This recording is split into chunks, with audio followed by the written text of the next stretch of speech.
জাতীয় সড়কে দাঁড়িয়ে থাকা ট্রলারের পেছনে সজোরে ধাক্কা বোলেরো পিকআপ ভ্যানের। ঘটনাস্থলে প্রাণ হারালেন গাড়ি চালক।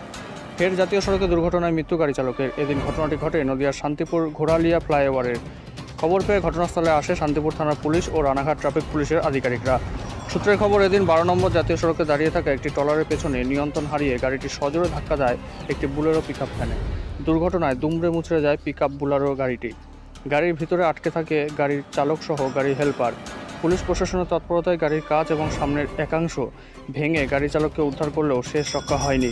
পুলিশ সূত্রে জানা যায়, ঘটনাস্থলে মৃত্যু হয় পিকআপ ভ্যানের চালকের এবং গুরুতর জখম অবস্থায় গাড়ির হেল্পারকে উদ্ধার করে কৃষ্ণনগর শক্তিনগর জেলা হাসপাতালে পাঠানো হয়।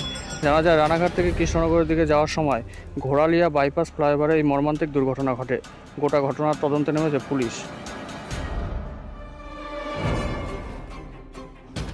জাতীয় সড়কে দাঁড়িয়ে থাকা ট্রলারের পেছনে সজোরে ধাক্কা বোলেরো পিকআপ ভ্যানের। ঘটনাস্থলে প্রাণ হারালেন গাড়ি চালক। ফের জাতীয় সড়কে দুর্ঘটনায় মৃত্যু গাড়ি চালকের। এদিন ঘটনাটি ঘটে নদিয়ার শান্তিপুর ঘোড়ালিয়া ফ্লাইওভারের। খবর পেয়ে ঘটনাস্থলে আসে শান্তিপুর থানার পুলিশ ও রানাঘাট ট্রাফিক পুলিশের আধিকারিকরা।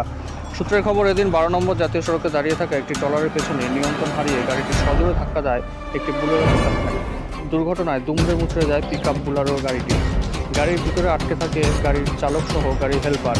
পুলিশ প্রশাসনের তৎপরতায় গাড়ির কাচ এবং সামনের একাংশ ভেঙে গাড়ি চালককে উদ্ধার করলেও শেষ রক্ষা হয়নি।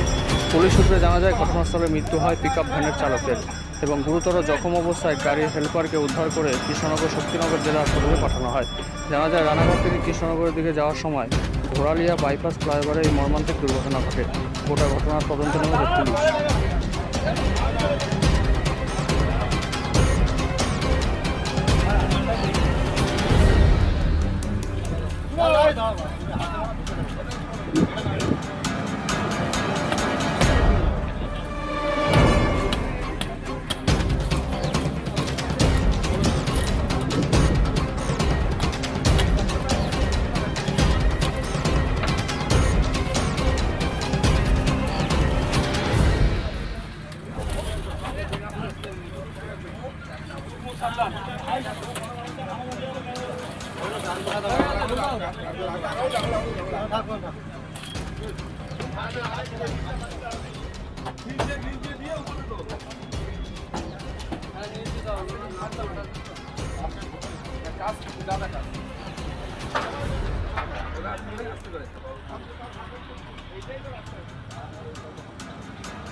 খুলে নিয়ে গেলে তাহলে খুলে নিয়ে ইয়ে করুন।